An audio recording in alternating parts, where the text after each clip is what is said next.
Continuing our search for Olympic hopefuls, we travel to the Russian capital to find out if the Red Machine is still turning out champions 10 years after the collapse of communism.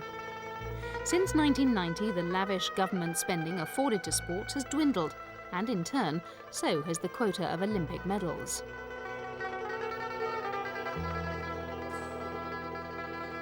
Four years ago, Russia won 26 gold medals in Atlanta, coming a distant second to the United States, which took 44. This year, the president of Russia's Olympic Committee, Vitaly Smirnov, believes his country can regain the form it enjoyed when it was part of the Soviet Union. Swimmer Alexander Popov may already be in Australia, and tennis player Anna Kournikova may be giving the Olympics a miss this year, but there are still plenty of other medal hopefuls to be found in the Church of the Holy Trinity as they receive a final blessing before stepping on the plane to Sydney.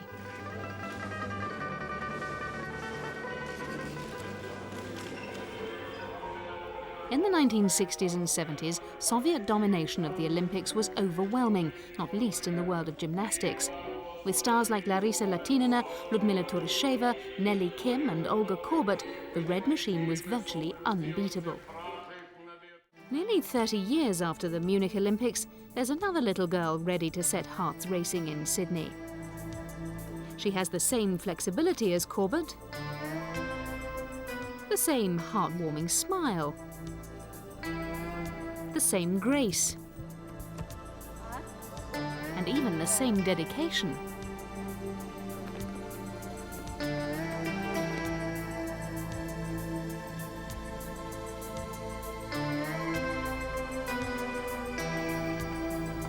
But who is this 17-year-old? Hello, I'm Alina Kabaeva. Welcome to Trans World Sport. Thank you, but we can't help noticing something different about you. Well, I'm not strictly a gymnast, at least not in the acrobatic way. I'm a rhythmic gymnast, and that's different. I dance tango with the ball, I dance Eastern style with the ribbon, I perform a gypsy dance with the skipping rope, and I dance the toreador with the hoop. I think that's the most difficult routine, the hoop, because it contains specific elements and loops. Rhythmic gymnastics combines dance, gymnastic movements and apparatus handling. All routines must show fundamental body mobility from 4 categories: leaps, balances, pivots and suppleness. There are 5 types of apparatus. The ball is the only one for which no grip is allowed. This means that there's a more sensuous relationship between the body and the apparatus as they both move in harmony. With the rope, the technical figures may be made with it either loose or taut, with one or both hands, with or without a change of hand. It often appears as a serpent-like attacker seizing and winding round the gymnast. The hoop defines a space which is exploited by the gymnast who moves within the circle it forms. Handling the hoop requires frequent changes of grip. The shape of the hoop favours rolls, passages, rotations and walkovers, and in the same way as the ball, includes spectacular throws and catches.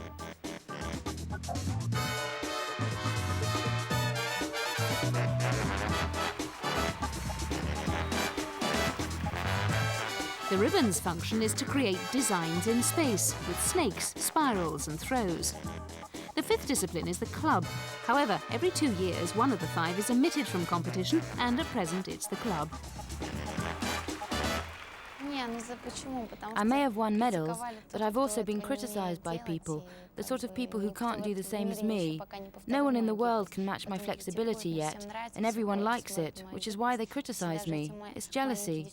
Even the small girls who just start their training begin with my exercises and try my elements, and that makes me happy. Despite the criticism, Kabaeva is still the top-ranked performer in the world.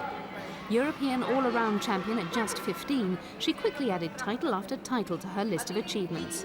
She repeated her victory at the European Championships last year, as well as taking the world title. When questioned about her nearest rivals, Alina believes that she's so far ahead that there's only one answer. I have no rivals. Overcoming myself is the most difficult task. That's my Olympic motto. When you enter the arena, you're on your own and you have no enemies except yourself.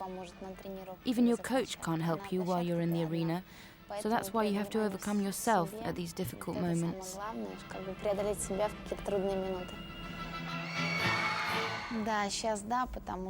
Being the favourite for the gold medal definitely puts added pressure on me, because it's not only my hopes and dreams that I have to fulfill, but the whole country's as well. I can't let anyone down. All the country stands by me, and even President Putin wished me lots of luck. I feel I can't let Russia down at such an important moment, because everybody's hopes are with me. She may only stand 1.6 metres tall and weigh just 41 kilograms, but this 17-year-old is a true giant of her sport, and we wouldn't bet against her winning the gold in Sydney.